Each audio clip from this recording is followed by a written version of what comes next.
पहाड़ों की राजनीतिक, सामाजिक व सांस्कृतिक हलचलों के साथ दिल्ली एनसीआर की हर हलचलों को आंचल में समेटे हुए आंचल प्रभात पत्रिका व आंचल पत्रिका न्यूज।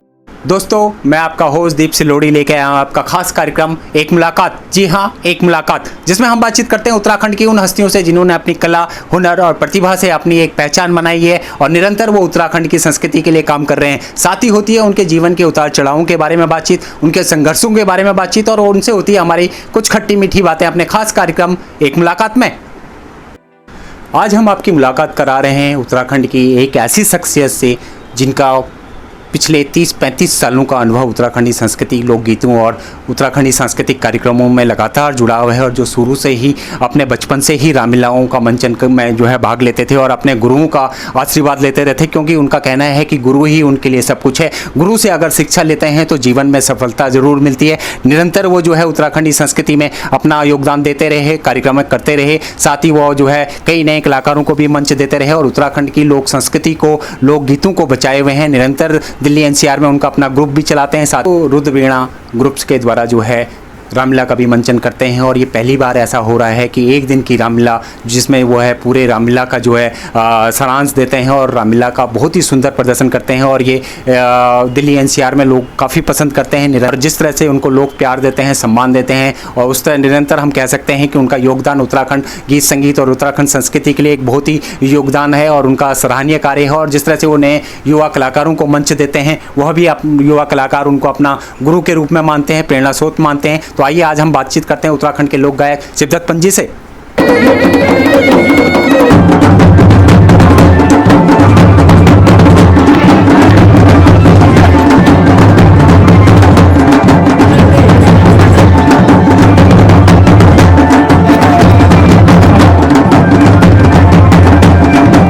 गुरु जी, आप हमारे कार्यक्रम में हैं, आपका स्वागत है। नमस्कार सिलोड़ी जी और दीप जी, मैं आपका बहुत बहुत धन्यवाद करना चाहता हूं। और आपने जो है ये जो बीड़ा उठाया है कि हमारे कलाकारों की जीवनी को संरक्षण करने का, और जो कलाकार अभी इस मंच से जुड़ रहे हैं उनको आगे बढ़ाने का, उन्होंने जितने वर्ष अपनी संस्कृति के लिए जो काम किया है उसके लिए आप बहुत ही सराहनीय कार्य कर रहे हैं। इसके लिए मैं आपको बहुत बहुत बधाई देना चाहता हूं और प्रतिभाओं को आप जो आगे लाने का जो आपने ये बीड़ा उठाया है, और उसके लिए मैं आपको बहुत बहुत हार्दिक बधाई देना चाहता हूं कि आप हमारे उत्तराखंड संस्कृति के लिए अपना अहम योगदान दे रहे हैं। सर, हमारी तो कोशिश ही रहती है, पूरी आंचल टीम की कोशिश रहती है कि उत्तराखंडी कलाकारों को जो है मंच दिया जाए, क्योंकि देखिए वो लगातार उत्तराखंड की संस्कृति और संस्कृति का प्रचार करते हैं, तो उनको भी एक पहचान मिलनी चाहिए। राज्य सरकार हो, चाहे देश की जनता हो, चाहे उत्तराखंड की जनता हो, उनको ज़रूर उनके पहचान होनी चाहिए और उनसे रूबरू हो सके। बिल्कुल आप सही कह रहे हैं, क्योंकि मीडिया के माध्यम से ही जो है क्योंकि कलाकार की प्रतिभा दूर दूर तक हमारे दर्शकों तक पहुंच पाती है और उसमें मीडिया का बहुत अहम रोल होता है। और अब जो है कि अब सोशल मीडिया का भी समय आ गया है और कलाकारों की जो प्रतिभाएं हैं वो ऐसे चैनलों से जन जन तक पहुँच रही हैं, तो उनकी प्रतिभाओं को पता ही नहीं था पहले लोगों का। तो आप जो आज ये आप कार्य कर रहे हैं उसके लिए मैं बहुत बहुत साधुवाद देना चाहता हूं और बहुत ही सराहनीय कार्य आप कर रहे हैं। धन्यवाद सर इसके लिए। हम चाहते हैं कि सर कार्यक्रम की शुरुआत अगर आपकी कोई एक वंदना से की जाए, क्योंकि आप जब भी मंचों पे गाते हैं तो नंदा देवी की राज्यात का आपका सबसे एक बहुत ही सुंदर, जिसको लोग आज भी पसंद करते हैं और सबसे पहली डिमांड उनकी आती है कि शिवदत्त पंत जी अगर मंच पे आए हैं तो वो नंदा का गीत सुनाएं हमारे लिए। तो हम भी चाहते हैं कि शुरुआत उसी गाने से की जाए। बिल्कुल बिल्कुल बिल्कुल, माँ भगवती का आशीर्वाद मेरे पर रहा और मैं बचपन से ही मैंने लोगों के घरों में जब शुरुआती दौर था तो उस टाइम मैंने कितने कीर्तन के कम से कम 360 रात लोगों के घरों में मेरे पर लिखा हुआ है।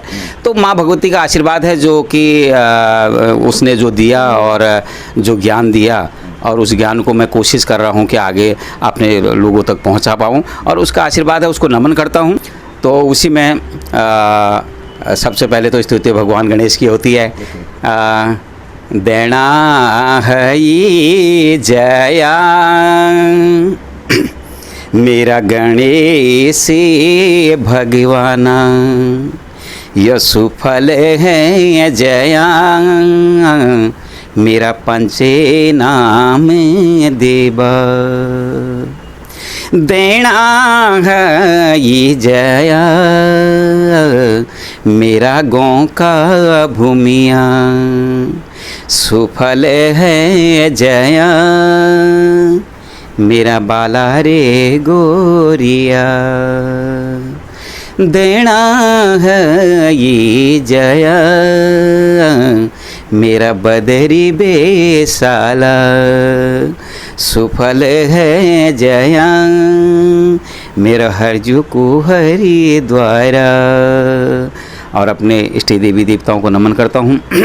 तो माँ भगवती का जो है पैटने लगी गे आज नंदा जी को रथा, माँ भगवती को रथा, पैटने लगी गे आज नंदा जी को रथा, माँ भगवती को रथा। ये नौ जोड़ी नांगरे बाजा ढोला का सबदा, ढोला का सबदा, पैटी पैटे गौराती ले जानो शिव कैलासा, जानो शिव कैलासा। वो देनी है जय मेरी नंदा भगवती माँ, तिल जानो छो माँ जाऊँ चा हिमालय माँ, देनी है जय मेरी नंदा भगवती माँ, तिल जानो छो माँ जाऊँ चा हिमालय माँ। पैर पैर गौरा नाख की नथुली, पैर पैर गौरा माथे की टिकुली, पैर पैर गौरा नाख की नथुली, पैर पैर गौरा ख्वर की टिकुली। हो देनी है जय मेरी नंदा भगवती माँ, तिल जानो छो माँ जाऊँ चा हिमालय माँ। और माँ भगवती जब जाती है उसका समापन भी हम उसी तरीके से करते हैं। ये जो मैं न जानू, माँ भगवती जब माँ नंदा के कैलाश की ओर जब जाती हैं, न जानू अब न जानू, ओ शिवे की कैलाशू माँ, ये तेरी रंग वाली पिछोड़ी सजने लगी गे। तो ये सस्ते सस्ते माँ भगवती की जो है कैलाश की। बहुत ही सुंदर सर, क्योंकि दिल्ली एनसीआर में हमने भी कई कार्यक्रम आपके कवर किए हैं और जब आपकी ये परफॉर्मेंस होती है तो लोगों को लगता है कि सचमुच मां नंदा उनके जो है सामने दर्शन कर रही है और लोग झूमते नाचते गाते हैं और डोली के साथ आपका ये बहुत ही सुंदर परफॉर्मेंस होता है। बहुत ही सुंदर सर। सर सबसे पहला क्वेश्चन हमारे दर्शक जानना चाहते हैं कि आपकी पैदाइश कहाँ हुई, आपका बचपन कहाँ बीता, आपने कहाँ से शिक्षा दीक्षा ग्रहण की, थोड़ा उसके बारे में। दीप जी, मेरा नाम शिवदत्त पंत और मेरे पिताजी का नाम स्वर्गीय श्री भवानी दत्त पंत और माता जी का नाम आनंदी देवी।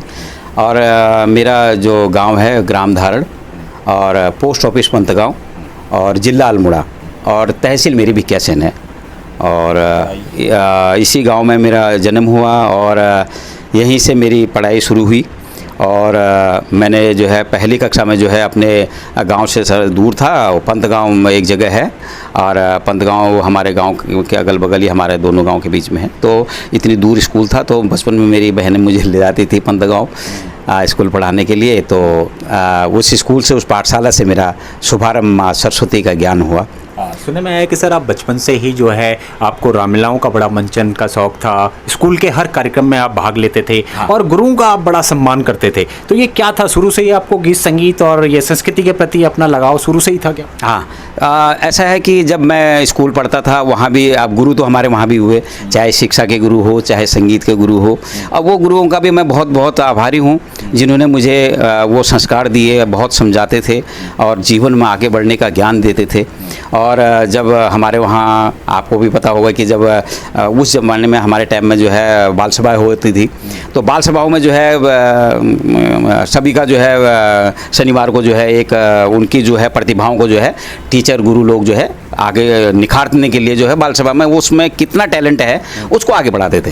तो उसमें क्या हुआ था कि मेरे को बोलते थे भाई शिवदत्त जी आप क्या करेंगे, मैं वो पनिशमेंट के तौर पे ये हो जाता था कि आधा किलोमीटर से जो है पानी लेके आना है, यदि आप उसमें फेल हुए तो आपको कुछ नहीं आ रहा तो आपको पनिशमेंट ये दिया जाता था।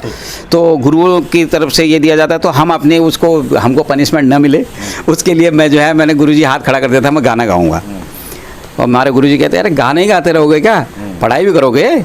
मैं गुरुजी सभी करूँगा, आपका आशीर्वाद रहना चाहिए।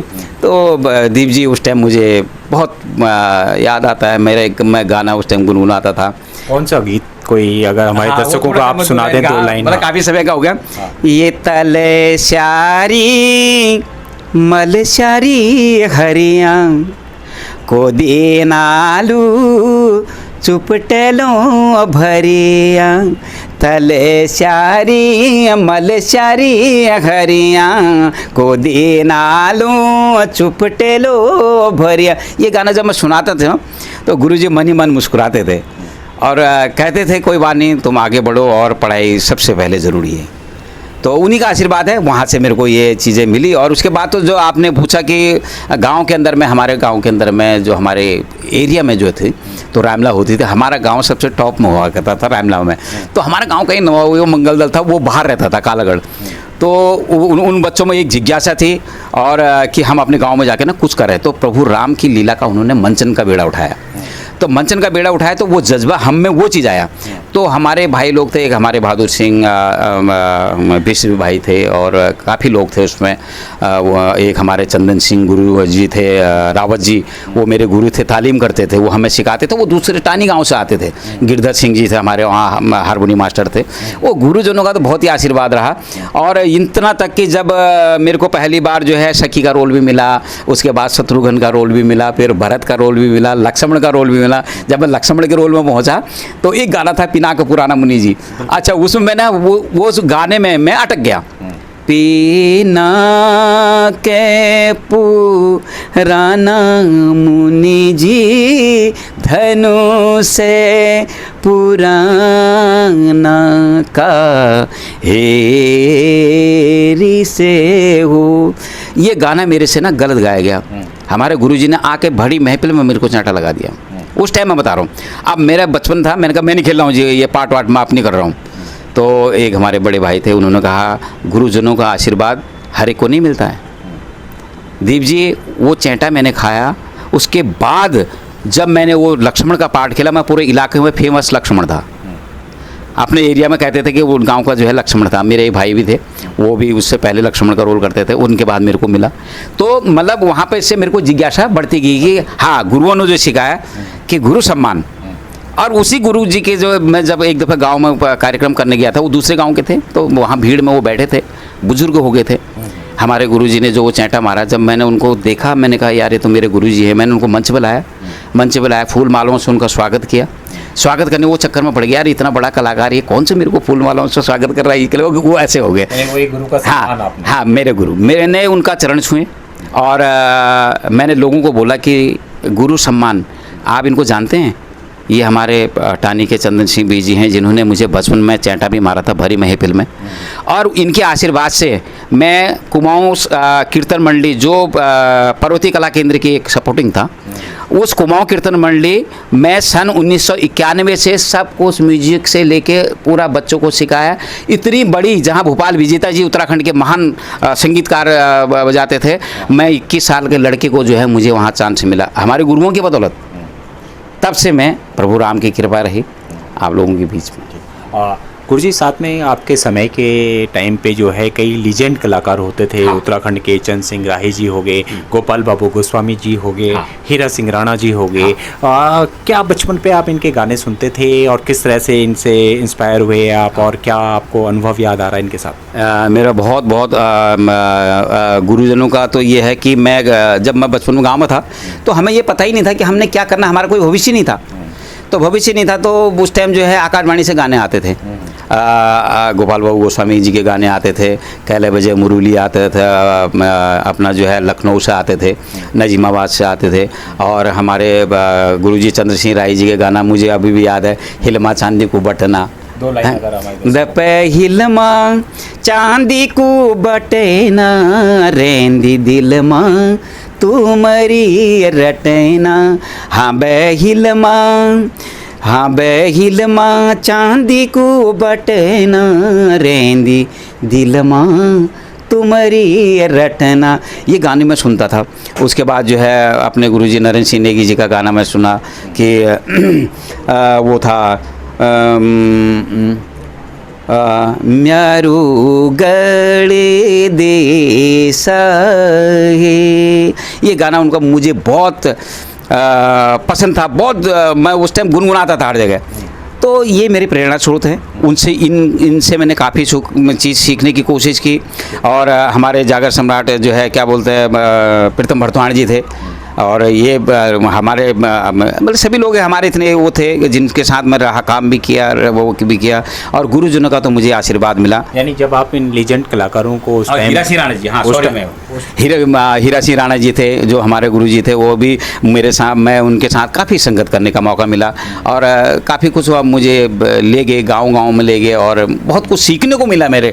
और राही जी जिससे मुझे बहुत कुछ सीखने को मिला, वो तो डांट फटकार के भी सिखाते थे हमें कि नहीं यहाँ गलत गा रहे हो। क्योंकि जब तक अपने कलाकारों को आप अच्छी बातें बताओगे नहीं, उनकी कमियों को, गुरु क्या है, गुरु कमियां निकालना है। कलाकार तो है, कमी नहीं ढूंढने वाला चाहिए। तो वो ये गुरु लोग थे हमारे। यानी आप कह रहे हैं कि गुरु का होना जीवन में बहुत जरूरी है एक कलाकार के नाते, क्योंकि वो मार्गदर्शन देते हैं आपको आदर्श भी। तो जब आपने अपने गुरुओं को देखा कि वो इतने बड़े बड़े मंचों पे लाखों लोगों के दिलों पे राज करते हैं, जब गाते हैं लोग झूमते हैं, तो आपका भी मन करा कि मैं भी यार मंच पे कभी गाऊंगा, मैं भी मंच पे कभी कला करूंगा। कैसा मौका मिला आपको पहली बार जब मंच आपको किसी ने दिया? किसके साथ आपका मन शेयर हुआ, क्या हुआ, थोड़ा सा बताइए। मैं जब बचपन में था, जब मैं दिल्ली आया गाँव से, तो गांव से जब मैं दिल्ली आया तो मेरे में मतलब संगीत की बहुत रुचि थी। मुझे हारमोनियम में इतना हाथ रखना नहीं आता था। तो गांव में भी जब मैं हारमोनियम में हाथ रखता था, लोग बाग हारमोनियम अपनी ले लेते थे। एक हारमोनियम होती तो वो देते ही नहीं थे। तो जब मैं यहाँ दिल्ली में आया तो एक हमारे गुरुजी थे गोविंद बल्लभ भट्ट जी, मेरे बगल पे ही रहते थे, मनन नगरी में रहता था। तो वो हमारे संगीत गुरु मोहन सिंह बीजी से सीख के आते थे राग वगैरह। तो अब उनको एक शागिर्द चाहिए था, क्योंकि जो संगीतकार है उनको एक आध जने साथ में चाहिए होते थे। तो उन्होंने मेरी प्रतिभा देखी, उन्होंने कहा यार तुम मेरे साथ यार जरा सा ढोलक में संगत कर दो। तो वो वहाँ से 3 ताल वगैरह सीख के आते थे, मुझे भी सिखाते थे। और हारमोनी जो वहाँ से वो राग सीख के आते थे, वो भी मुझे सिखाते थे। पर धीरे धीरे मेरा ना पूरा हाथों में रटने लग गया, मतलब कुछ आने लग गया। तो एक दफ़े तो जब मैं तबला भी सही नहीं बजा पाया था, तो उन्होंने मुझे भरी महफिल से भगा दिया था, बोला तुझे कुछ नहीं आता।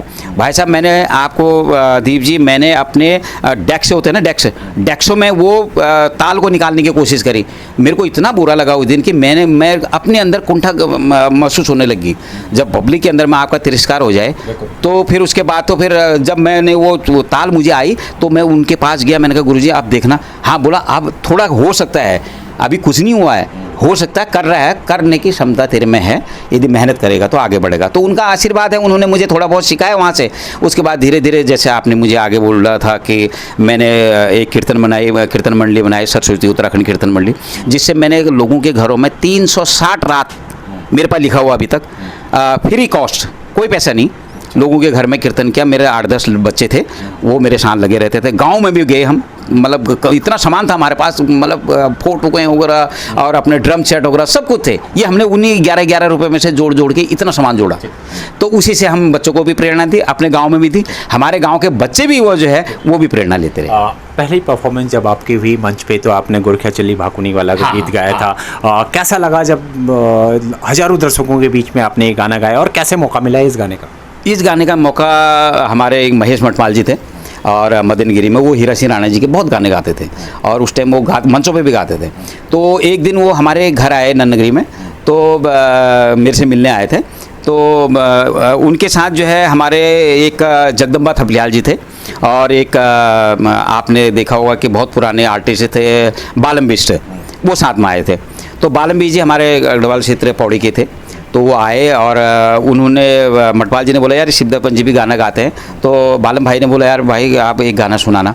तो मैंने वो हारमोनियम पकड़ के एक गाना सुना दिया। उस टाइम तो गुरखिया चली भागुली गाना बड़ा हिट चल रहा था, हमारा मदनदा का गाना था वो। तो मैंने वो गाना उनको सुना दिया। वो बोला यही गाना गाना है, ये आपने गाना है, और नौ गढ़वाल स्वर संगम। 90 के दशक की बात बता रहा हूँ आपको। नौ गढ़वाल सत्संगम उस टाइम बहुत बड़ी हस्ती होती थी, हमारे एक ग्रुप होता तगड़ा। तो नौ गढ़वाल सत्संगम में हमारे वाणी ध्यानी वगैरह ये काफ़ी लोग थे, राकेश गुसाई जी और जगदम्बा थपलियाल जी, बालम जी, ये सब मेरे साथी थे, और महेश मटपाल जी। तो उन्होंने कहा शिवदापन जी को ही रखो, और शिवदापन जी गाने भी गा देंगे और हुड़का भी प्ले कर देंगे। मैंने कहा मैं कर लूँगा, जो आप मेरे को बताओगे हम कर लेंगे। तो 1 महीने की रिहर्सल चली हमारी। 1 महीने की रिहर्सल के बाद एक गाना मिला, और उन्होंने कहा पंत जी आपने ये गुर खिचली वाले गाना का फिक्की ऑर्डर था, उसमें मैंने वो गाना गाया, लोगों को इतना पसंद आया। और हमारे दर्शकों को आप हाँ, तो दीप जी जब स्टेज के अंदर मैं गया तो पहले तो मैं घबरा गया, माइक पकड़ा तो मैंने कोशिश करी और अपने इष्ट देवी देवताओं का नाम लिया, माँ भगवती का नाम लिया और स्टेज को प्रणाम किया। तो गाना स्टार्ट किया, दबले हो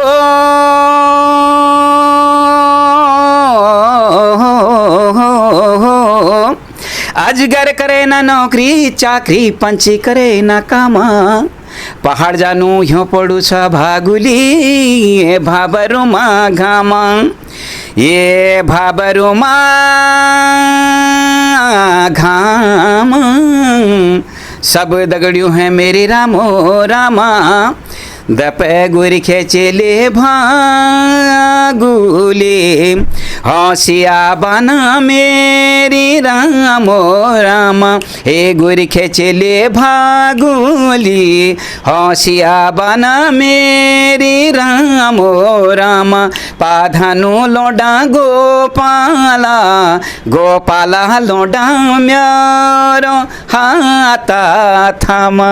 बहुत ही बढ़िया सर। आप जो है उसके बाद आप में कॉन्फिडेंस बढ़ गया, आप एक एस्टैब्लिश कलाकार हो गए, और हर फील्ड में तो आप हरफन मौला थे ही। अब साथ में आपने जो है 1990 के और 91 के दशक में आपने अपना ग्रुप भी शुरू कर दिया। तो वो ग्रुप आपको कैसे तैयार करा आपने, और किस तरह से लोग जुड़े उसमें, थोड़ा इसके बारे में बताइए। हाँ, ये जब मुझे मंचों का यहाँ पर से मेरा कॉन्फिडेंस बढ़ा, और मैंने मेरे एक हरीश रावत जी थे तराड़ के इधर सल्ट साइड के, तो वो बहुत बढ़िया बीन बजाते थे।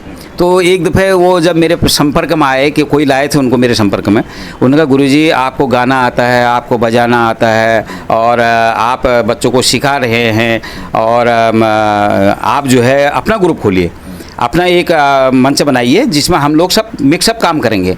तो मैंने हरीश हो गया, और एक आप बब्बी जी हैं जो इस टाइम बब्बी सूद जी हैं, और ये पूरे मतलब काफ़ी बहुत बड़े रिदमिस्ट हैं इस टाइम, वो मतलब बड़े बड़े जो एल्बम बजाते हैं बॉलीवुड की, उसमें इस टाइम वो संगत कर रहे हैं। तो बब्बी जी उस टाइम एक छोटे लड़के होते थे और ये ढोलक बजाते थे, कि यहाँ अपना जो है विनोद नगर के पास रहते थे वो। तो उनको साथ में रखा, और उसके बाद हमारे RS नेगी जी, भारतीय कला केंद्र के राजेंद्र नेगी जी हमारे बड़े भाई हैं, और उनका बड़ा सहयोग मिला। उन्होंने कहा कोई बात नहीं, जो भी बच्चों को मैं भी सिखाऊंगा, जितना आपने करा उसके बाद पॉलिश में करवा दूंगा पूरा, वो रहे। और गीता गुसाई हमारी बहन थी, और सुनीता सती एक लड़की थी। ये बच्चे सब जुड़ते गए मेरे साथ, और हमारे ललित मोहन धौलाखंडी जी हो गए, मोहन सती जी हो गए, कैलाश सती जी हो गए। हमारा था उत्तराखंड सांस्कृतिक कला मंच, तो हमने उत्तराखंड सांस्कृतिक कला मंच उस टाइम बनाया। और पहला कार्यक्रम मुझे अपने कलाकारों के द्वारा, इसमें महेश मटपाल जी भी हमारे साथ गायक थे, तो पहला कार्यक्रम मुझे अहमदाबाद करने का मिला। ये मेरे जीवन का बहुत बड़ा वो था, कि मैं एक छोटा सा कलाकार उसको इतना बड़ा जगह पे हमारे आपका मंच जो है लगातार सांस्कृतिक कार्यक्रम लेने बैठ गई, और लोग जो है आपको बुलाने बैठ गए, क्योंकि आपके मंच में उनको नई परफॉर्मेंसें मिलती थी, नए नए उनको गीत मिलते थे, और आप भी जो है लोगों के दिलों पे छाने लग गए। धीरे धीरे आपका मंच दिल्ली NCR में सहित उत्तराखंड और पहाड़ और देश विदेशों में भी जाने लगा। तो कैसा रिस्पॉन्स मिलता था जब जनता आपको डायरेक्ट, आपका क्योंकि सीधा संबंध होता था दर्शकों से, तो कैसा लगता था जब सीधा संपर्क में आप दर्शकों से बातचीत करते थे, मिलते थे, किस तरह का अनुभव होता था आपको? देखो, मुझे अनुभव अपने माटी के लिए होता था, कि मेरे में एक जोश आता था कि मैं जो कर रहा हूँ अब इससे हमारा ना उत्तराखंड का नाम ऊंचा हो रहा है। पहली बात तो है, हम तो हैं ही, हम तो कर ही रहे हैं, पर सर्वप्रथम हमारा देश, हमारी माटी, हमारी जो जन्मभूमि है, उसके लिए यदि मुझे कोई आमंत्रित कर रहा है, और ये मेरे लिए बहुत गर्व और सम्मान की बात थी। और तो उस टाइम में जो उस दौर में जब मैं कार्यक्रम से आगे निकला तो मेरे साथ सभी लोग जो का साथ रहा। हमारे पदम भाई चंबा से पदम गोसाई जी बहुत अच्छे गायक कलाकार थे। द्वारिका नोटियाल जी हमारे थत्यूड़ जौनपुर उधर साइड से रहे, मौलधार साइड से रहे। और हमारे अजय ढोंडियाल जी जो जर्नलिस्ट हैं वो मेरे साथ रहे उस टाइम। तो मतलब काफ़ी लोग जो है कलाकार, जैसे माया उपाध्याय हमारी भांजी है, वो बचपन से इतनी छोटी सी थी, तो वो जो पहला कार्यक्रम माया उपाध्याय ने जब मेरे साथ किया, जो बच्चे ये छोटे छोटे थे, तो वो अहमदाबाद में किया था। तो उसके बाद जो है ये सारे अच्छे लेवल पे गए और बहुत सारे कलाकार जो निकले। और तो बहुत अब मेरे को खुशी महसूस होती है कि मैं मेरे को ये जो प्रभु की कृपा है, मैं कुछ नहीं कर रहा हूँ, सब हमारी माटी का आशीर्वाद है। वो जो लोग मुझे प्यार दे रहे हैं और वो मुझे आज पूरे हिंदुस्तान में क्या बाहर देश में बुलाते हैं। गुरुजी, हमने देखा है कि मंच पे जब आप कार्यक्रम करते हैं तो आपके उसमें जो है कुछ नाटक टाइप के भी होते हैं कार्यक्रम, जिसमें आप नाटक के द्वारा जो है दर्शाते हैं गानों को। चाहे उसमें कई सारे गीत हमने देखे हैं, आप अलग थोड़ा थीम से हट के अलग भी लोगों को कोई स्टोरी वाइज भी दिखाते हैं। क्या है और कौन सा परफॉर्मेंस आपका सबसे बेस्ट होता था? देखो, मंच के माध्यम से आप कहोगे कि जो रेगुलर मंचों में चलता था उस दौरान में लोगों को, आज तो जो ये नाटक वाले जो गाने लोगों को पसंद नहीं है। आज लोगों की कुछ उनको फास्ट संगीत की ज़रूरत है। हमारे उस टाइम में दौरा ये होता था दीप जी कि जब गाना स्टार्ट होता था सबसे पहले वंदना आती थी भगवान की, और उसके बाद सेकंड गाना आता था एक खुदेड़ गीत, अपना माटी को खुदेड़ गीत वो आता था। तो वो गाना एक कोई लेडीज़ गाएगी या कोई भी गाएगा, वो समर्पित होता है कि खुद वाली गई। उसके बाद तो एक चटकी लगाना आता था यूल। उसके बाद जो है हमारा क्या आता था, एक प्ले आता था। प्ले जो है हमारी संस्कृति को जोड़ता था। जैसे मैंने एक दादू मेल कौथी की जाना, आपने मेरा काफ़ी गाना सुना होगा, बुबू मेल कौथी के जोला ओ मेरा बुबू, बुबू मेल कौती के जोला, नाना नाना बाबा मेरी बाबा कौती के निजाना। ये क्या करता था कि हमारे बच्चों को और हमारे बुजुर्गों का मान सम्मान के लिए ये गाना मैं प्रस्तुत करता था, ताकि बच्चों को भी लगे कि हमारे दादाजी से क्या प्यार है, क्या हमें उनका स्नेह मिलता है, और एक पोती अपने दादाजी से क्या प्यार करती है। एक मेरा ये था। दूसरा, मेरी माँ अपने देश का वीर सिपाही, मेरे देश का वीर जवान जो आज हमारे देश की रक्षा के लिए अपने प्राणों के बलि दे रहे हैं बॉर्डरों पे हैं, तो उनके लिए हम एक गाना उनके लिए समर्पित होता था। पलटन को बाजू बजन लगे, झोला तमले अटे सजन लगे। हमारे एक फौजी भाई जब घर आता है तो 1 महीने की छुट्टी आया, तो अब जो है जैसे अभी ये चाइना का आप देख रहे हैं, वहाँ से टेलीग्राम आ गया, फ़ोन आ गया कि आपको जल्दी आना है, अपनी ड्यूटी अपनी जो है छुट्टी ख़त्म करो।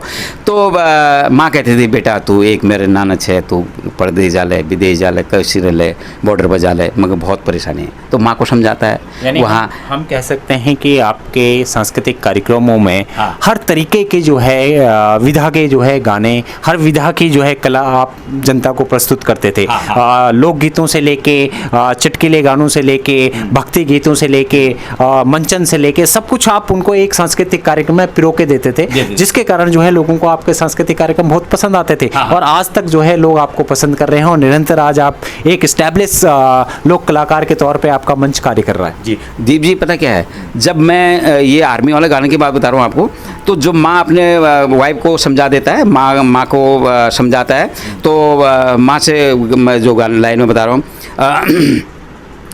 वीर भूमि उत्तराखंड को वीर छो सिपाही माँ जी, हमारी सीमा में माँ जी दुश्मन अगे, लड़ने जीती घोर ओलू में मेरी माँ जी, बॉर्डर में जानो छुमे मेरा चला, किले हैं सदा यो लड़े हे भी अधाता, कस घोर कल जुग है गो, आज रुकी जा तू चला भूल न है जैले, एक मेरो लाडो छे तू लड़ाई में जेले, लड़ जीती घरी आए तू मेरा चला बॉर्डर में जाने छे तू। तो ये हमारा अपने देश के वीर जवानों को समर्पित एक कार्यक्रम होता था।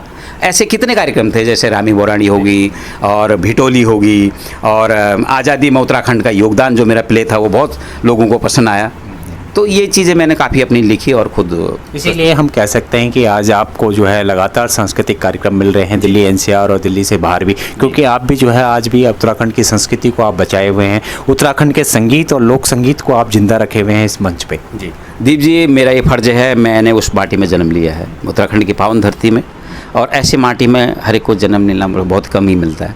और मैं अपने को आपको सौभाग्यशाली समझता हूँ, जहाँ देवी देवताओं का धार धारों में मंदिर है, और जहाँ पावन धाम हमारा बद्रीनारायण जी विराजमान हैं, वो हिमालय पर्वत है।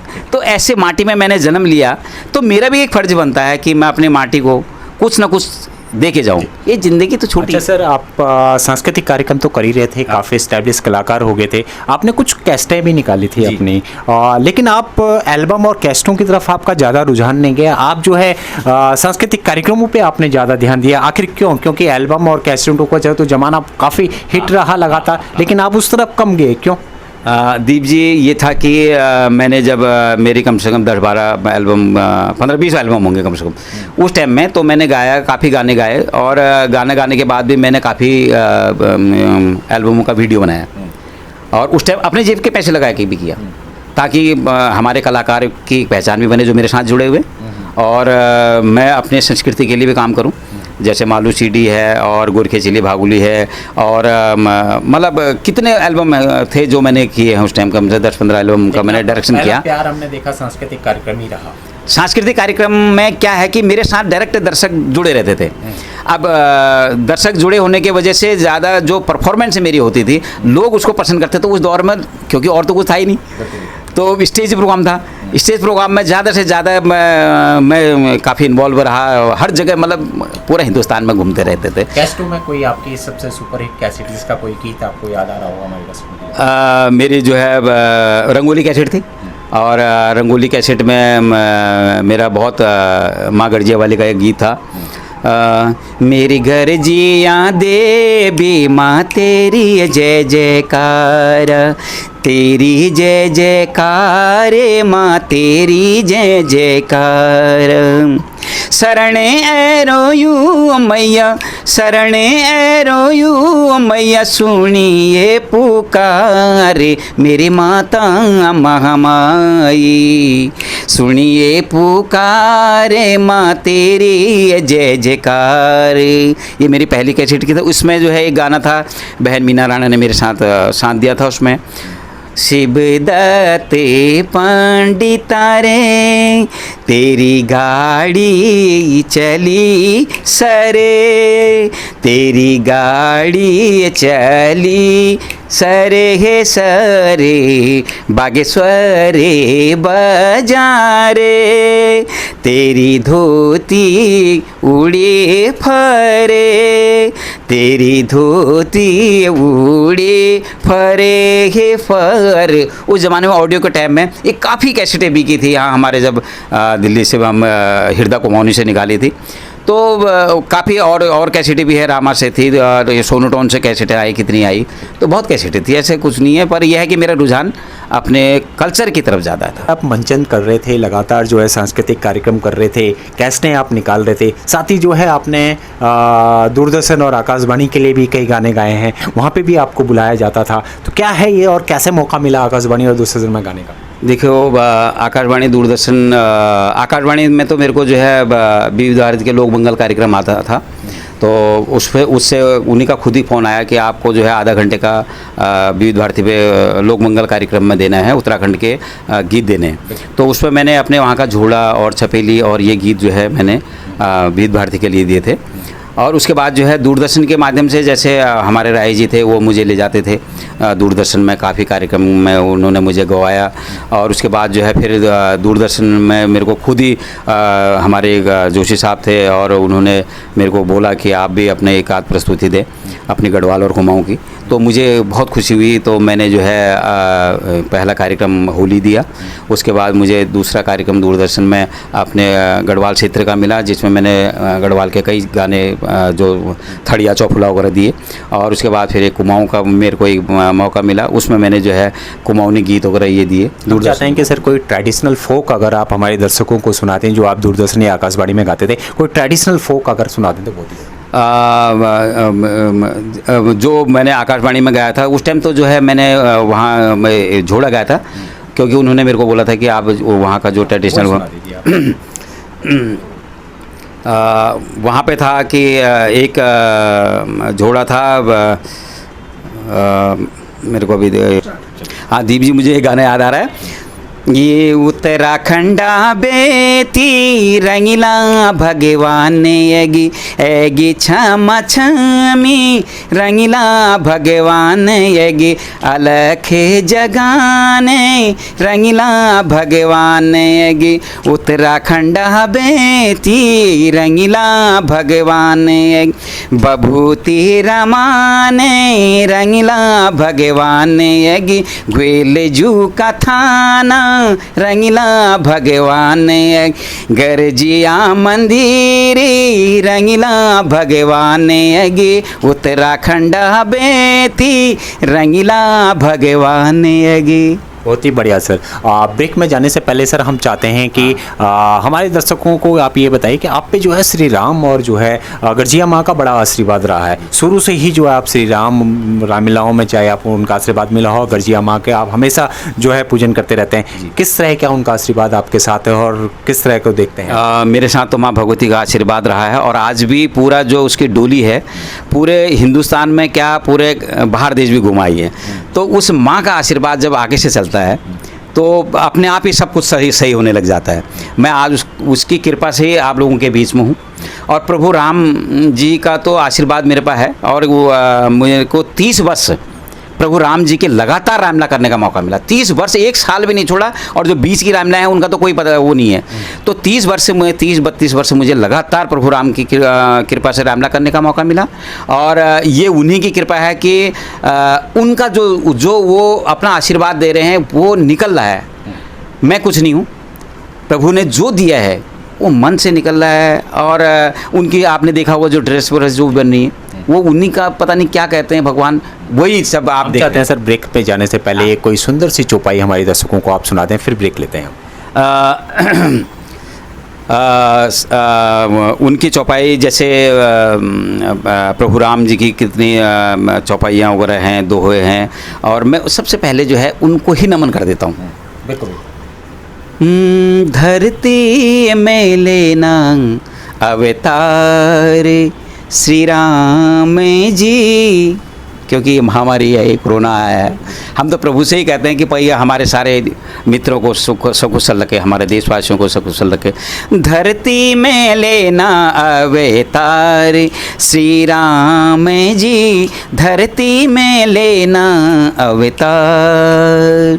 भारत माता बहुत दुखी है, भारत माता बहुत दुखी है, जल्दी से लेना अवतार श्री राम जी, धरती में लेना अवतार।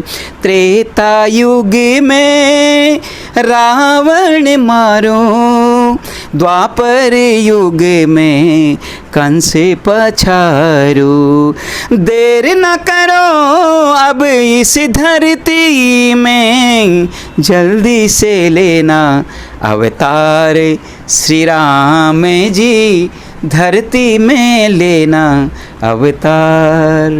बहुत ही सुंदर आपने चौपाई सुनाई।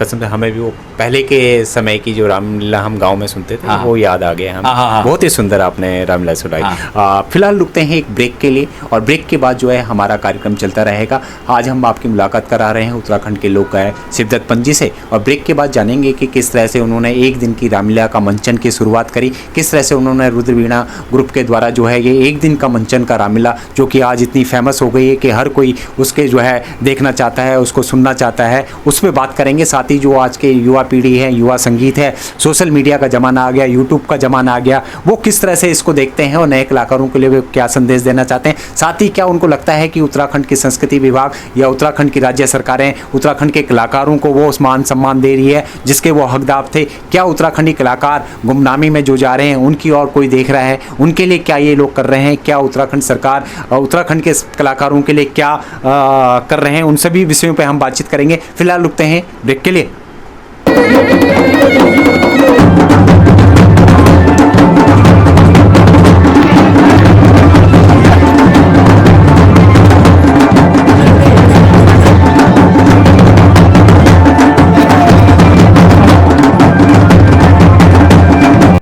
ब्रेक के बाद एक बारी फिर से आपका स्वागत है हमारे खास कार्यक्रम एक मुलाकात में और आज हम बात कर रहे हैं उत्तराखंड के लोक गायक शिवदत्त पंजी से। आइए बातों का सिलसिला शुरू करते हैं फिर से एक बारी उनके साथ। पंजी फिर से आपका एक बारी स्वागत है हमारे। जी धन्यवाद दीप जी। पंजी जो है आप निरंतर पिछले 30-35 सालों से जो है रामलीला कर रहे हैं, अपने मंच के तले जो है रामलीला कर रहे हैं। आप कौन से मंच के तले आप ये रामलीला करते हैं और किस तरह का एक्सपीरियंस रहा आपका? जब ये रामलीला हमने हमारे जितने भी कलाकार थे उनको इकट्ठा किया तो हमने कहा यार ये उत्तराखंड सांस्कृतिक कला मंच बना देते हैं और सभी बच्चे इकट्ठे हो गए और उसी के बैनर तले हम इधर उधर जाते रहते थे, कार्यक्रम करते रहते थे। तो 89 के अंदर में मैंने पहली बार नन्नागिरी में रामलीला शुरू करी अपने कलाकारों को सिखा के और यहीं से मेरी प्रतिभा का लोगों को पता लगा कि शिवदत्त पंजी के अंदर में एक प्रतिभा है। उसको मुझे आनंद पर्वत में जो है कुमाऊं कीर्तन मंडली रामलीला में चांस मिला और इतने बड़े प्लेटफॉर्म में मुझे 20 साल की उम्र में यह चांस मिला तो मेरे लिए बहुत बड़ी उपलब्धि थी, प्रभु राम की कृपा थी। और पहले मुझे फेल कर दिया उन्होंने 4-5 दिन तक क्योंकि वहाँ बड़े बड़े दिग्गज लोग आते थे। तो मेरे को उसके बाद मौका मिला मैंने जब मेरे को मौका मिला प्रभु राम की कृपा से तो दर्शक भी बढ़ने लगे और रामलीला फेमस होगी और तब से मेरा चलते आया। गुरुजी हमने सुना है कि आपने 1996 में जो है पहली बार एक्सपेरिमेंट किया था कि महिला और पुरुष रामलीला आपने जो है, क्योंकि पहले पात्र जो है पुरुष ही करते थे सभी रामलीलाओं में, आपने जो है महिलाओं को भी जो है पात्र शुरू कर दिया रामलीला में, महिलाओं को जो है उसमें रोल देने चालू कर दिए। साथ ही आपके साथ गायन में उस टाइम कौन हुआ करते थे और अल्मोड़ा ज़िले में आपने ये शुरू करी थी रामलीला, तो क्या था थोड़ा बताइए। सन 1996 के अंदर में जब हमारे कुमाऊं कीर्तन मंडली आनंद पर्वत का जो रजत जयंती एक बनाया था उन्होंने, तो उन्होंने कहा पंजी नया क्या हो सकता है। मैंने कहा आपकी बार मेल फीमेल की महिला पुरुष कलाकारों द्वारा इस रामलीला का मैं मंचन करवाऊंगा।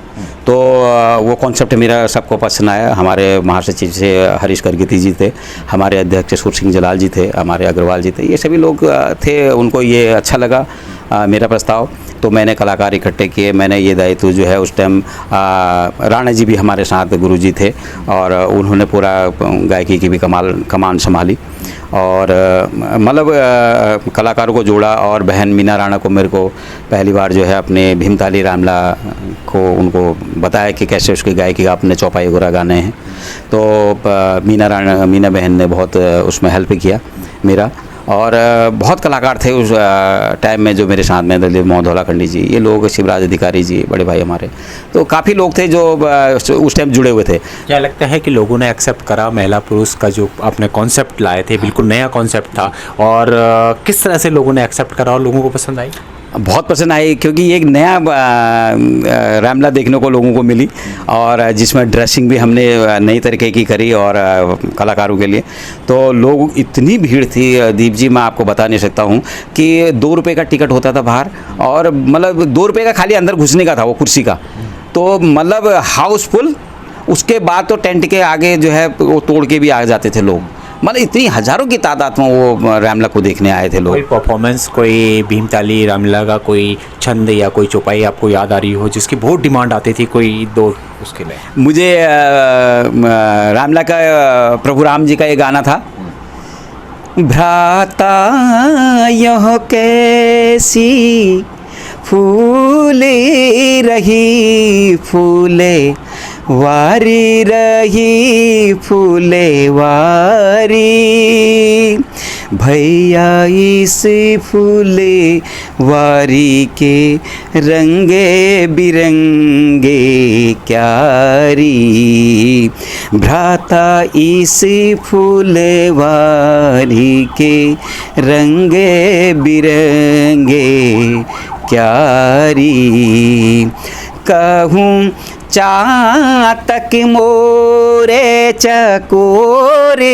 करे नित्य नाना करे नित्य नाना, कहूँ चातक मोरे चकोरी करे नित्य नाना करे नित्य नाना, यहाँ से नस हित रे तू राजे पधारे आना। तो सर आपने जो है दिल्ली में तो करी थी एक्सपेरिमेंट करा था, साथ ही आपने जो है अल्मोड़ा ज़िले में भी जो है महिला पुरुष रामलीला की शुरुआत करी थी, और उसका श्रेय आप ही को जाता है क्योंकि कई जगह जो है इसकी पब्लिसिटी हुई थी और लोगों ने बड़ा सराहा था इसको। तो क्या था ये, थोड़ा इसके बारे में बताएं। ये मेरे जीवन का एक बहुत बड़ा बदलाव आया था यहाँ से।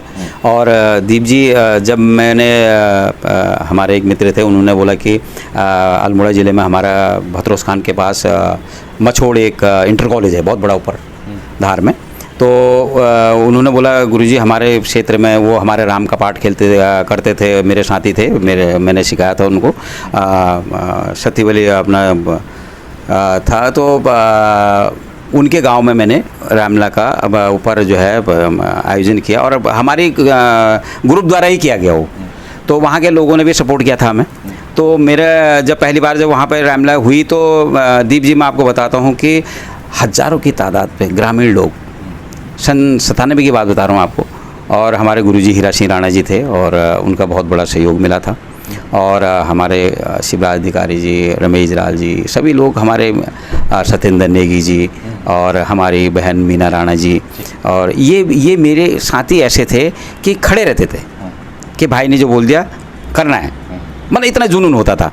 तो हमने इन बच्चों को सिखा के और अपने ही बच्चों को तैयार करके वहाँ के रामलीला का आयोजन किया, और मतलब हज़ारों तादाद में लोगों ने उस मेरे महिला पुरुष रामलीला को देखी। दिल्ली का जिंदल साउंड गया था, और पहाड़ों में कहाँ साउंड नहीं था, कहाँ कुछ भी नहीं था, और मैं यहाँ से दिल्ली से टेंट गया था पूरा, और वो पहाड़ों में लगा, तो मतलब लोगों में तो ये हो गया कि ये कैसी रामलीला है, मतलब ये लगाओ कि 6 बजे लोग वहाँ बैठ जाते थे और रामलीला पूरे सुबह तक चलती थी। तो ये मेरे जीवन का एक बहुत प्रभु राम की कृपा थी, और वो मैं न कर पाऊँगा वो चीज़ जो उस दौरान में मैंने की थी। यानी हम कह सकते हैं कि आपने जो है रामलीलाओं का तो मंचन आप शुरू से करते ही जा रहे थे, साथ ही आप जो है सांस्कृतिक कार्यक्रमों में भी जुड़े रहे और एल्बमों में भी आप निकालते रहे। लगातार आप जो है रामलीलाओं से जुड़े, सांस्कृतिक कार्यक्रमों से जुड़े, और एल्बमों में भी आपने भाग्य आजमाया, वहाँ पे भी आप सुपरहिट रहे। इस पूरे सफ़र में इतने कलाकारों को आप किस तरह से हैंडल करते थे, क्योंकि चाहे रामलीला का ग्रुप हो, चाहे वो सांस्कृतिक कार्यक्रम का ग्रुप्स होता था, काफ़ी सारे इसमें जो है कलाकार होते हैं, उन सबको कैसे मैनेज करते थे आप एक मंच पे एक साथ, कैसे हैंडल करते थे उन सब? उनको एक साथ उनका प्यार था। जैसे एक घर का मुखिया होता है, एक मुखिया की तरह सभी बच्चे मुझे देखते थे, और जो मैं उनका प्रस्ताव रखता था वो उस प्रस्ताव पे मतलब अपनी वो भी देते थे कि अपनी टिप्पणी भी करते थे कि ऐसा बदलाव होना चाहिए। तो मतलब मुझे गार्जियन के तौर पे उन कलाकारों ने एक सम्मान दिया और एक गुरु के तौर पे देखते भी थे, और मुझे बहुत अच्छा लगता उनका ये साथ देना। तो कलाकारों में समर्पण भाव था। सर साथ ही जो है आपकी धर्मपत्नी का भी आपका बड़ा सहयोग रहा, क्योंकि वो आपकी सारी ड्रेसेस बनाती थी, कलाकारों के मेकअप से लेके और सारा अरेंजमेंट, और वो ड्रेसेस क्योंकि आप फ्री हो जाते थे, क्योंकि आपकी धर्मपत्नी भी आपका पूरा सहयोग करती थी, आपका परिवार पूरा आपका सहयोग करता था। कैसा लगता था जब परिवार भी संस्कृति के लिए काम कर रहा है, संगीत के लिए काम कर रहा है और उत्तराखंड के लिए काम कर रहा है? मेरे तो बच्चे बचपन से ही, मतलब मैं कहता हूँ कि मेरी बिटिया थी जो बचपन से ही उसने मेरा साथ दिया हर स्टेज पे, और बेटे ने भी संगीत विशारद किया, दीपा ने ऑनर्स किया। और जो इतने पढ़े लिखे बच्चे का साथ मिलेगा तो नेचुरली बहुत अच्छा होगा। और उसके बाद हमारी मिसेज ने अपनी परेशानियों को दरकिनार करते हुए मेरा कंधे से कंधा मिला के साथ दिया, मेरे धर्मपत्नी हिमा पंत ने। और वो एक ड्रेस डिज़ाइनर थी, और मैं उनको बताता था कि मुझे ऐसी ड्रेस चाहिए, तो प्रभु राम की कृपा से उन पर भी आशीर्वाद आया, और वो उसी तरह की ड्रेस जो है, मतलब अपने तरफ से नए ड्रेसों को, वो भगवान की कृपा थी, अपने तरफ से भी वो नई चीज़ों को बनाने की कोशिश करते। देखो जी, मैंने एक प्रभु राम के लिए ये चीज़ कैसा लगेगा, ये वस्त्र कैसे लगेंगे, या हमारे बंदरों के लिए कैसे लगेंगे, या फिर हमारे अन्य कलाकारों के लिए कैसे रहेंगे। तो उनका बहुत बड़ा सहयोग रहा और मुझे आगे बढ़ाने में। और वो यानी जो वैरायटी हमें आपके कार्यक्रमों में मिलती है, जो ड्रेसअप हमें आपके कार्यक्रमों में अलग अलग नज़र आती है, वो सब में आपकी धर्मपत्नी का कहीं ना कहीं बड़ा सहयोग। हाँ, बहुत बड़ा योगदान है, क्योंकि जितनी भी ड्रेस आप गढ़वाल और कुमाऊं के हमारे देख रहे हो वो हमारे मिसेज की बनाई हैं, जितनी भी आप स्टेज पे। और मतलब ये लगाओ कि मेरे पे तो कितनी ड्रेसें होंगी उसका कोई वो ही नहीं है। कोई सर आपको याद आ रहा हो आपका मनपसंद गाना जो मंच पे सबसे ज़्यादा आपकी डिमांड आती थी, कोई ऐसा कोई एक गाना हमारे दर्शकों को और सुना दीजिएगा जिसकी मंच पे सबसे ज़्यादा डिमांड आती है। हाँ, अब सबसे पहले तो वो एक गाना था, ये पहाड़ा कहाँ ऊंचा डना, जब याद ओनी ये दिल माऊ देख ले जा, ये परानी खैजानी मेरी पहाड़े माटी तेरी, यो हमें बले लूला, यो जनमा के छु दीप जू, यति सजनमा लूला। यो माटी माँ एक दीप जन्म तो के 100 जन्म भी लेना पड़ा, वो भी कम से।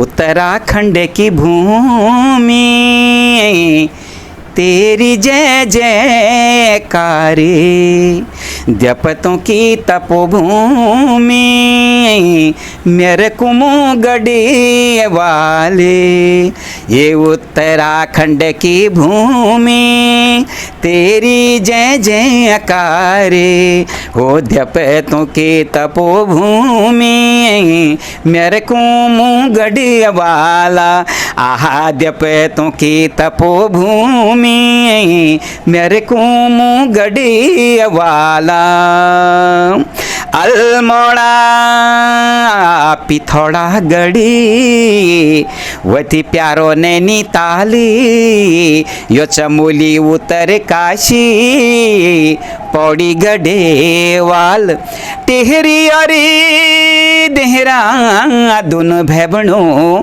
या छो हर जू को हर द्वारा रे, तेरी जय जयकारे, हे उत्तराखंड की भूमि तेरी जय जयकारे, हाँ पैद्य पैतों की तपोभूमि मेरे को मुगड़ी वाले। बहुत ही बढ़िया सर, बहुत ही सुंदर आपने गाना सुनाया हमारे दर्शकों को। जिस तरह से सर दिल्ली के अंदर जो है 5000 से भी ज़्यादा संस्थाएं हैं, और लगातार कलाकार तो उत्तराखंड की संस्कृति का प्रचार करता ही है, लेकिन उत्तराखंडी संस्थाओं का भी बड़ा योगदान है। वो आपको समय समय पे जो है सांस्कृतिक कार्यक्रमों के द्वारा मंच देती है, कलाकारों को सम्मान देती है और अपनी संस्कृति को आगे बढ़ाती है। तो आप एक सांस्कृतिक कार्यक्रम जिस तरह से करते हैं, दिल्ली एनसीआर में लगातार संस्थाएं आपको बुलाती है, किस तरह का उनका योगदान आपको नज़र आता है, और उत्तराखंड कलाकारों के लिए कितना उनका अहम योगदान है?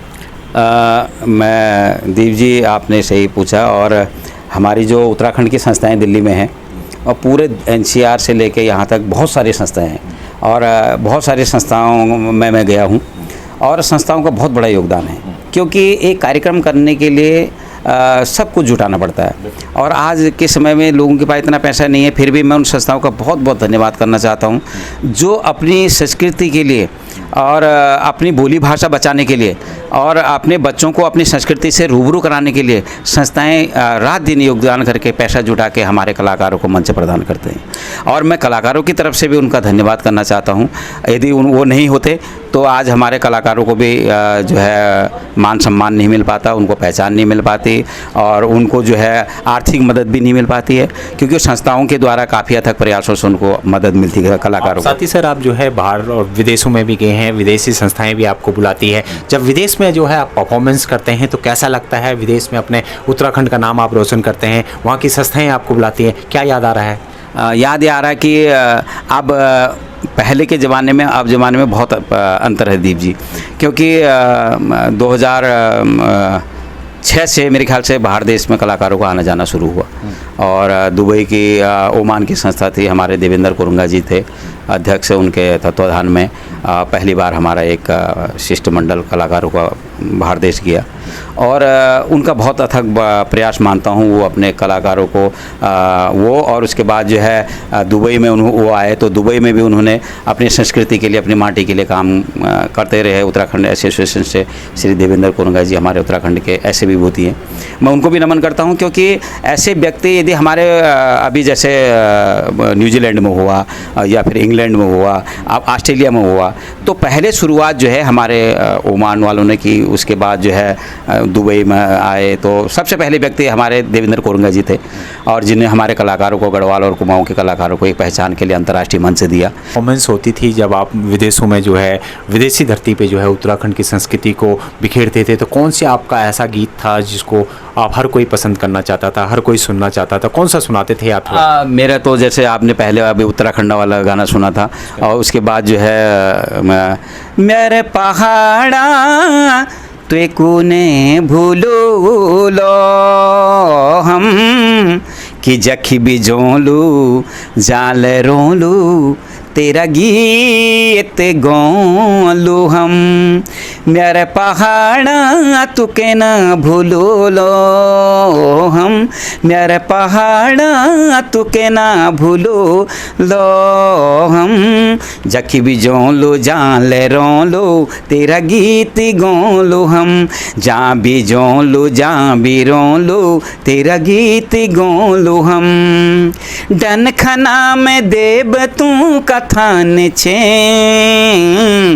बदरी के दारे यकी धाम छे भैबणो मेरा बदरी के दारे यती धाम छे, जन्म भूमि के सत सत नमन छे यो भूमि के सत सत नमन छे, चखी भी जोलो जाले रोलो तेरा गीत गोलो हम, तेरा गीत गोलो हम। और जहाँ भी रोलो जहाँ भी जोलो, तो जब ये गाना गाता था तो वहाँ जो है हमारे लोगों को अपनी माटी की याद आ जाती थी। इस गाने से सबसे पहले वो इसी की डिवो करते थे। बहुत ही सुंदर सर।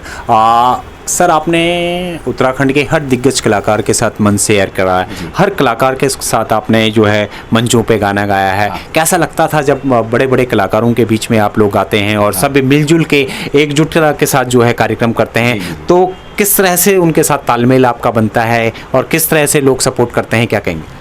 मैं गुरुजी नरेंद्र सिंह नेगी जी के प्रोग्राम में मुझे एक बार मुंबई में मौका मिला और ये हमारे लिए बहुत बड़ी उपलब्धि थी कि इतने महान कलाकारों के साथ मुझे मौका मिला। हमारे प्रीतम भरतवाण जागर सम्राट डॉक्टर प्रीतम भरतवाण जी थे और उनके साथ मैं पहली बार जो है मैं बाहर गया और ओमान में मैंने प्रस्तुति की। तो आज मुझे ये लगता है कि चंद्रशेखर राय जी थे, उनके साथ मैं कई मंचों पे गया और हीरा सिंह राणा जी थे, उनके साथ मुझे रैमला ग्राउंड से लेके मतलब ये जो अपने जो है उत्तराखंड आज़ादी का आंदोलन जो हुआ था उसमें सक्रिय काम करने का मौका राणा जी के साथ मिला।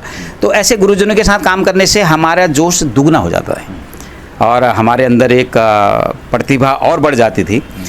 तो जब बड़े गुरु साथ में रहते थे वो लोग एक हमारे सम्मानजनक थे और उनका जो है जो संस्कार और अपनी संस्कृति के लिए प्रेरणा वो हमारे जीवन का एक बहुत बड़ी हिस्सा बनती है। तो मैं आज भी जितने भी कलाकार हैं उनको यही कहता हूँ कि कलाकारी के साथ साथ संस्कार होना ज़रूरी है और कलाकार तो सभी हैं, ऐसा नहीं है कि कलाकारों को एक जिस गुरु ने आपको सिखाया उसका सम्मान और प्रेरणा स्रोत भी गुरु होते हैं। ऐसा नहीं, आप आपके आदर से भी हो सकते हैं और ज़रूरी नहीं हो आपको सिखाएं, उनको देख के भी आप सीख सकते हैं। तो मेरा कहने का मतलब है कि जहाँ से आप निकले हैं, जिस थाली में आपने खाया है, उसको भूलना नहीं चाहिए।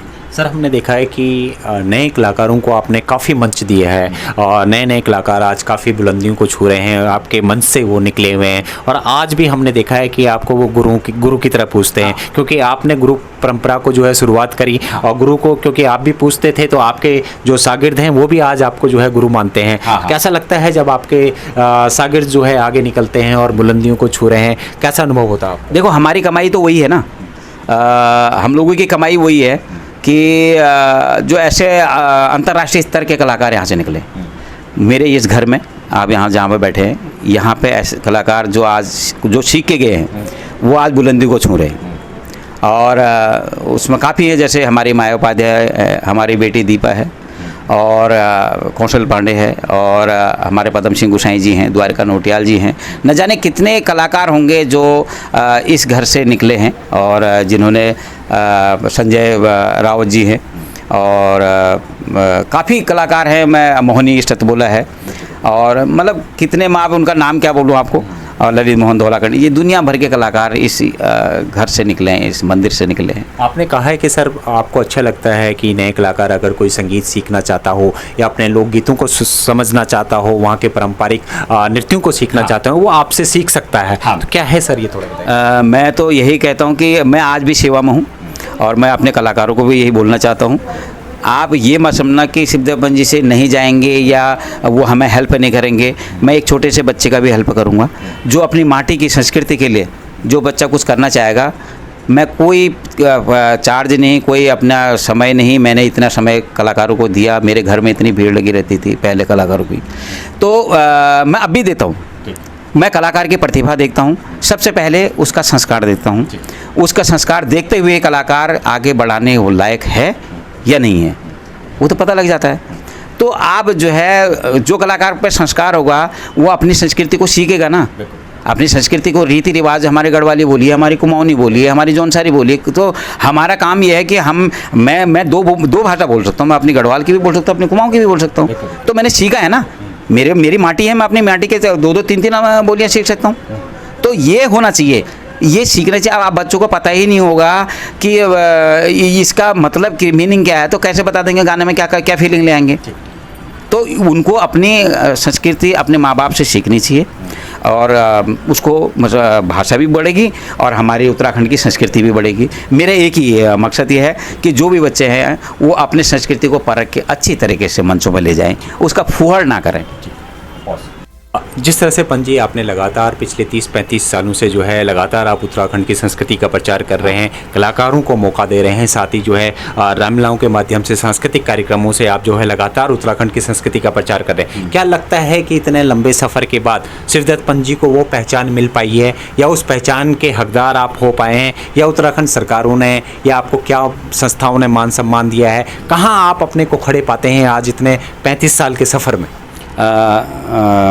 दीप जी, मुझे काफ़ी संस्थाएं, मैं पूरे अपने हिंदुस्तान की काफ़ी संस्थाएं जो हमारे उत्तराखंड की हैं, उन्होंने अपना सम्मान, और हमारी कई संस्थाएं हैं जो देहरादून की हैं, मसूरी की हैं, उन्होंने मुझे कई अवार्ड दिए और जो भी वो मेरे लिए एक प्रेरणा के तौर पे थे, उससे मुझे बहुत ऊर्जा मिली। और ये सम्मान मुझे संस्थाओं के द्वारा मिले या कई और जगह से मिले, तो ये मुझे अपने संस्कृति के लिए दुगना उत्साह भर देते थे। और मुझे बाकी सम्मान की कोई ज़रूरत की तो ऐसा कुछ है नहीं, पर यह है कि मैं जो कर रहा हूँ मेरे को संतुष्टि हो रही है कि मैं अपनी संस्कृति के लिए, अपनी देवभूमि के लिए कर रहा हूँ। बाकी सम्मान तो ठीक है, मिलता है, जनता का प्यार आपको मिल रहा है, प्यार तो मेरा है ही। क्योंकि मैं आज भी कहता हूँ कि कहीं भी मेरे को खुद ही जनता वाले बोलते हैं कि आप आओ और हमारे वहाँ कार्यक्रम करो या ये कर दो, आप जो करते हैं अच्छा लगता है, तो मुझे वो मेरी कमाई है। सर साथ ही आप जो है कार्य क्षेत्र में अपने कार्य के साथ साथ जो है उत्तराखंड के लिए समय देते हैं और निरंतर आप जो है उत्तराखंड संस्कृति के लिए पूरी तरह समर्पित है। किस तरह से बैलेंस कर पाते हैं आप अपने काम को भी और उत्तराखंड संस्कृति को? जी जी बिल्कुल सही है, क्योंकि अपने काम के साथ साथ समय निकालना पड़ता है। और हमारे गुरुजनों ने यही सिखाया है कि मैं जितने भी कलाकार हैं उनको मैं यही कहता था कि अपने लिए जॉब पहले होनी चाहिए, आपका घर का खर्चा चलना चाहिए, आपका जॉब होनी चाहिए, उसके बाद जो समय इधर उधर आप जा रहे हो वो समय अपनी संस्कृति के लिए दो, अपने उत्तराखंड संस्कृति के लिए दो। हमें जो समय मिलता है मैं अपने संस्कृति के लिए लगाता हूँ। सुबह शाम का मुझे समय मिलता है, मेरे को छुट्टी मिलती है, वो मैं अपने उत्तराखंड माटी की संस्कृति के लिए लगाता हूँ।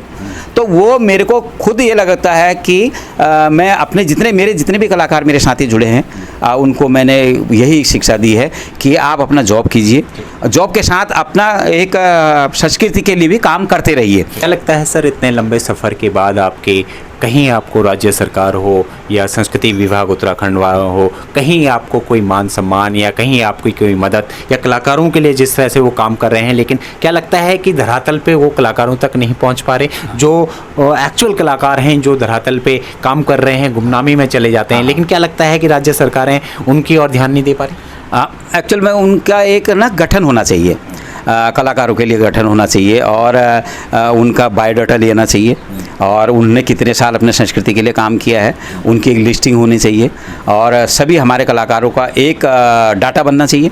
और मेरे कि अब कई कलाकार गुमनामी में चले गए, इसके लिए सरकार को ये चुननी चाहिए कि कई गुमनामी में चले गए, दुख उन कलाकारों का होता है और कई जूझ रहे हैं पूरा, जिन्होंने अपना जीवन ही समर्पित उसी पे कर दिया, जिनकी तो रोजी रोटी हो तो चलो चल रहे, जिन्होंने वैसे अपना जीवन समर्पण अपने कलाकारों के लिए कर दिया, सरकार दे रही है, अब दे रही कहाँ चल रहा उनका घर, तो उसके लिए इसके लिए काम करना चाहिए सरकारों को, मैं तो यही कहना चाहूँगा।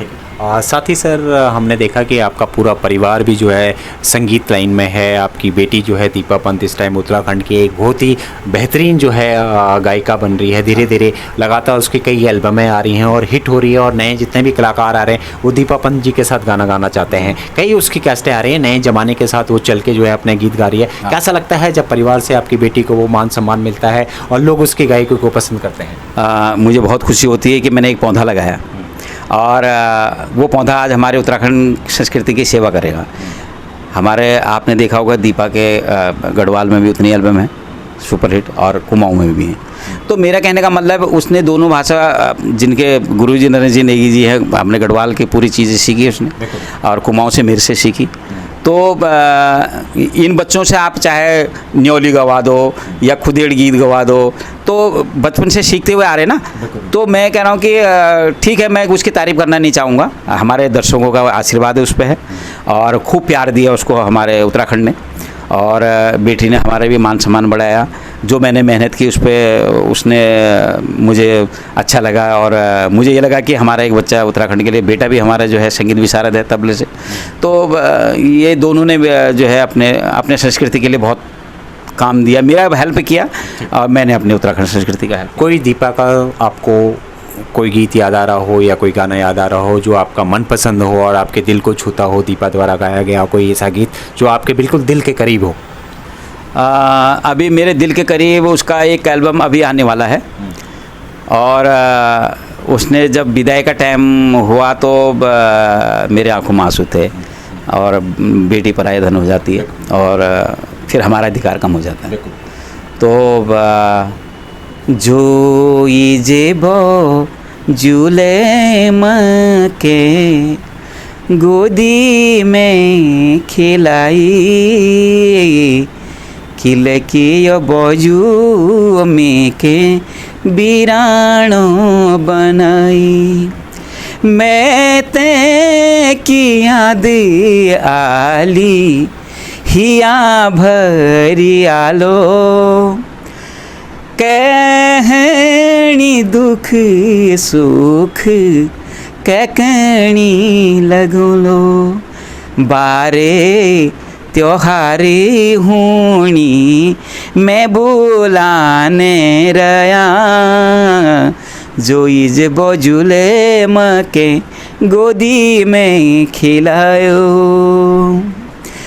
तो ये गाना दीपा ने गाया, इससे मैंने उसको बोला अब ना रो नरो मेरे लाडो ये जा चली जा सोरा बारे त्योहारे हुणी आने जाने रहे मैं ते किधे लिखे भेटन रहे सदा मरे रे जो त्योर सुहागे जा चली जा सो। ये मुझे बहुत अब दिल को छूने वाला गाना है, आ गया है, वर्ष रिकॉर्ड हो चुका है, आप लोगों के बीच में आएगा। बहुत ही बढ़िया। हमारी जो है आपके दोनों, चाहे बेटा हो गौरव पंत भी जो है बहुत अच्छा जो है तबला गाता है, अब संगीत की ओर भी आ रहा है। हाँ। साथ ही दीपा पंत जिस तरह से लगातार उत्तराखंड संस्कृति के लिए काम कर रही है, मंचों पे उसकी डिमांड आ रही है। हाँ। उम्मीद है कि आगे भी वो आपका नाम रोशन करती रहेगी और इसी तरह उत्तराखंड की संस्कृति को आगे बढ़ाती रहेगी। जी बिल्कुल।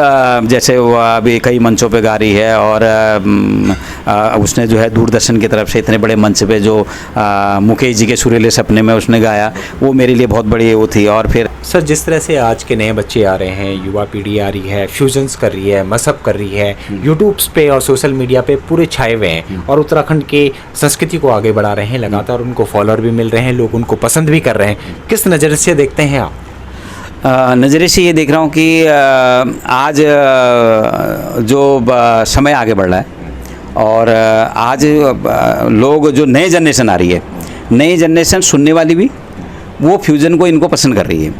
अच्छा, जो हमारे नए बच्चे नौजवान जो गायक हैं वो फ्यूज़न भी कर रहे हैं और कई प्रकार के उसमें तब्दीली कर रहे हैं गानों में, और रीमिक्स भी कर रहे हैं, डीजे के पे भी कर रहे हैं। तो मेरा कहने का मतलब है, मैं उनसे यही कहूँगा कि अपनी संस्कृति को जोड़े रखें, उसमें उससे हटे नहीं, मतलब उसका ख्याल ज़रूर रखा जाए।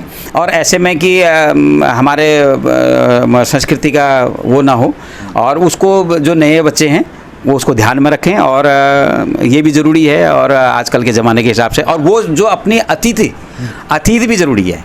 क्योंकि आप कहना चाह रहे हैं कि जो भी युवा कलाकार आ रहा है वो अपने उत्तराखंड की संस्कृति को न छोड़े, वहाँ की पारंपरिक जो लोकगीत हैं उनको न छोड़े। आप कुछ भी करें, क्योंकि नए जमाना आ गया है, नए जमाने के साथ तो चलना जरूरी है, जमाना बदलता जा रहा है।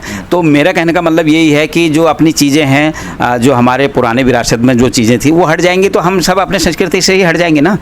तो रीमिक्स में जाते जाते जो नौजवान आगे बच्चे आएंगे वो उसका रीमिक्स करेंगे, तो वो पुरानी चीज़ें चली जाएंगी। तो मेरा कहने का मतलब है, उस अपनी जो हमारी जो पौराणिक चीज़ें हैं, धरोहर है, उसको भी आप आगे बढ़ाएं, और रीमिक्स से फ्यूजन भी अपने डिमांड के हिसाब से उसको भी आगे चलाते रहें, क्योंकि आजकल तो सोशल मीडिया का ज़माना है। हमारे ज़माने में तो था ही नहीं, हमारे ज़माने में तो कुछ भी नहीं था। तो आज तो कम से कम जो है एक बच्चा एक गाना यूट्यूब में डाल दे रहा है तो प्रमोट हो रहा है। हमारे वहाँ तो एक कैसेट निकलती थी उस टाइम, वो भी गांव में चली जाती, कहीं गई कहीं नहीं गई। तो ये है, उस टाइम स्ट्रगल करना पड़ता था कलाकार को, आज स्ट्रगल करने का जरूरत नहीं है। यानी उस समय जो है बहुत रियाज करना पड़ता था, बहुत अध्ययन करना पड़ता था, और एक एक दो दो महीने लग जाते थे गाना बनाते बना, लेकिन आज जो है फटाफट हो जाता है। आज का ज़माना तो ये है, क्विक, बिल्कुल सब कुछ बना मिल रहा है, म्यूजिक भी बना के आ रहा है और सीधा वहाँ टेक देना बस हो गया। आप तो कलाकारों की ज़रूरत भी नहीं पड़ रही है, ना कीबोर्ड की ज़रूरत पड़ रही है, ना ढोलक तबला, ना किसी की ज़रूरत पड़ रही है। सब कुछ आ गया बाहर देश से, लाओ टक डाउनलोड करो और सीधा जो है गाने निकल जाए। जमाना बदल गया है, मतलब इतना तेज़ी से ज़माना बढ़ गया है कि मैं कह रहा हूँ ये ज़माना बदलने के उसमें हमारे जो हमारे पौराणिक गाने हैं वो ना बदलें। उन चाहते हैं सर कोई एक पौराणिक, अगर आपको पुराना अपना या कोई अच्छा सा गीत, चटकीला गीत आपको कोई अपना याद आ रहा हो हमारे दर्शकों को? मैंने एक हमारे मोहना गाड़चला गीत था एक एचबीटी में, तो वो गाना गाया था, तो थोड़ा चटकीला से उनने कहा था, ओ मेरी धनुली धना धन तेरो जुआबाना सुवाघा काटी छे डना खाना के भोलू तेरू अमाना। ओ मेरी धनुली धना हो धन तेरो जुआबाना, ए होशिया सुने सुने मैं खदली मैं टोकली, ये लो बाजे जंगल मजी पटवारी को घोड़ा, लो बाजे जंगल मजी पटवारी को घोड़ा, अठनी चवनी जस तेर मेरो जोड़ा, अठनी चवनी जस तेर मेरो जोड़ा, ए तेर मेरो जोड़ा ए धन तेरो जुबाना, सुहागा काटी छे धना खाना, के भलो तेरू माना, हे सुआ के भलो तेरू माना। बहुत ही सुंदर सर। अब हम जो है अंतिम पड़ाव की ओर जा रहे हैं। आपने जो है एक और नया कॉन्सेप्ट लाए आप, जो रामलीला 10-15 दिन की होती थी, आपने उसको 4 घंटे में समेट लिया। आपने रुद्रवीणा ग्रुप के द्वारा जो है लगातार पिछले 3-4 सालों से आप जो है ये रामलीला का मंचन कर रहे हैं। तो ये 4 घंटे की रामलीला का कॉन्सेप्ट आपको कहाँ से आया, और जिस तरह से लोग इसको पसंद कर रहे हैं, आज उसकी इतनी ज़्यादा डिमांड है कि लोग आपको जो है कहते हैं कि इस रामलीला को कीजिए, बहुत लोग पसंद कर रहे हैं इस रामलीला को। तो किस तरह से ये 4 घंटे का कॉन्सेप्ट आपको आया? ये कॉन्सेप्ट है क्योंकि मेरे को 30-32 साल हो गए थे काम करते हुए, तो नाटक में मैं खुद ही तैयार कर लेता था अपना टाइप करके, और मुझे ये लगा कि अब जैसे जैसे कि लोगों के पास समय की कमी हो गई है, तो लोग भी ये चाहते हैं कि ये 4 रामलीला जो है हमें समय कम लगे, तो मैंने ये कॉन्सेप्ट शुरू करने की कोशिश की थी। और तो हमारे साथियों ने भी बोला कि जो है हम इसको जो है 4 घंटे के लिए इस नाटक को तैयार करते हैं। तो मैंने अपना नाटक 4 घंटे के लिए, तो उसमें कई चीज़ें सीनों को छोटा किया, गाने छोटे किए, उनको 4 घंटे के अंदर मैं समेटने की कोशिश करी। तो ये मेरा एक विजन था कि अपने दर्शकों तक एक अलग सी चीज़ दी जाए, उनको समय के साथ प्रभु राम की लीला से भी जुड़े रहें और उनका समय भी जरा सा। लेकिन सर उन्होंने पसंद भी काफ़ी करा इसको और काफ़ी अप्रिशिएट किया आपके काम को। हाँ बिल्कुल, ये है कि हमारे दिनेश फुलारा जी थे जो मेरे को बहुत आगे उन्होंने सपोर्ट किया इसके लिए, और उन्होंने जो है बोला कि रुद्रवीणा गुरु बनाया जाए, और उसके तहत हमारे ताराचंद्र सर थे, वो थे हमारे झारखंड क्षेत्र के, वो मेरे बहुत वो थे, वो मतलब जो मेरे को उन्होंने मेरी कलाकारी देखी, उन्होंने कहा तुम्हारे पे तो सब कुछ विराजमान है और आप आगे कीजिए। केसी पांडे जी है हमारे, उप्रेती जी, गोपाल उप्रेती जी, काफ़ी लोग थे जिन्होंने मुझे आगे बढ़ाने में मदद करी, और हमारे साथी शिवराज अधिकारी, ललित मोहन धोलाकनी, ये सभी लोग लगे, इन्होंने कहा नहीं करना है, हम आपके साथ खड़े हैं, आप उठाओ बेड़ा। और हमारे एक शिराड़ी जी थे और कड़ाकोटी जी, बहुत लोग थे, उमेश सिंह जी, तो ये मेरे ऐसे भाई लोग थे कि मेरे पास पैसा था नहीं, उन्होंने जो है अपने तरफ सभी लोगों ने मदद की। उन्होंने कहा एक तुम काम कर रहे हो तो हम जितना भी होगा तुमको सपोर्ट करेंगे, तो मैं उनका बहुत शुक्रगुजार हूँ। और काफ़ी लोगों ने मुझे इसमें मदद की, हमारे दिग्मोहन नोगी जी और हमारे बचे तेजाब, सभी लोग थे। तो जिस तरह से सर लोग आपके काम को सराहते हैं, लोग आपके काम को जो है अप्रिशिएट करते हैं, कैसा लगता है जब लोगों की तरफ से आपको जो है प्रशंसा मिलती है, आपके काम को लोग सराहते हैं, तो कैसा अनुभव होता है आपको कि लगता है कि आप जो मेहनत कर रहे थे उसका फल आपको मिल रहा है? जी, मेरे को मिला है उसका फल, और मुझे ये लग रहा है कि जो हमने किया है और निस्वार्थ भाव से किया, कोई पैसे के लिए नहीं किया, हमने खुद भी पैसे लगाए अपनी तरफ से जो हमारे से बनता था, तो हमने एक कोशिश करी कि इसको अपने दर्शकों तक लाएं। और मैं अपने मित्रजनों का, अपने जितने भी संस्थाओं के मित्र मेरे लोग हैं, दिल्ली में हैं, एनसीआर में हैं, बाहर हैं, 6 अक्टूबर को जो है ये प्यारे लाल भवन में लोगों के लिए किए, और दर्शकों ने बहुत इसके लिए मुझे बधाई दे दिए, हमारे ग्रुप के कलाकारों को बधाई दी, मैं उनका सबका धन्यवाद करता सर प्रसंग या कोई इस तरह की चौपाई आप जो रुद्रवीणा एक दिन की रामलीला में करते हैं 4 घंटे की, कोई उसका छंद या कोई इस तरह का याद आ रहा हो आपको, कोई आपका मनपसंद कोई इसका छंद? दीप जी, मैंने जो है इसमें लोगों की रोचकता बनने के लिए मैंने कुछ अपने तरफ से भी तब्दीली की, जैसे प्रभु राम जी धनुष तोड़ने को जाते हैं, वो हो गया जैसे, और उसके बाद जो है सीता जी मृग के लिए पकड़ने जाती हैं, वहाँ का कॉन्सेप्ट हो गया। और जब एक हमारे वहाँ बिहाग राग होता था, उसमें जो है उनको भी कई रागों को मैंने बरकरार रखा जो हमारे वहाँ के थे, और जो प्रभु रामचंद्र जी का था जब सीता के वियोग में, इन गानों को मैंने कुछ तब्दीली करी, उसका 2-2 लाइन का मैं आपको सुनाता हूँ। पहले मैंने जैसे प्रभु राम जी धनुष तोड़ने जाते हैं, गुरु ब्रह्मा गुरुर्विष्णु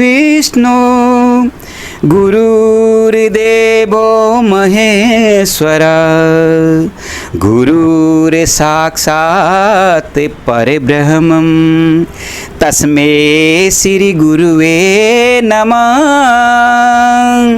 ओम नमो शिवाय,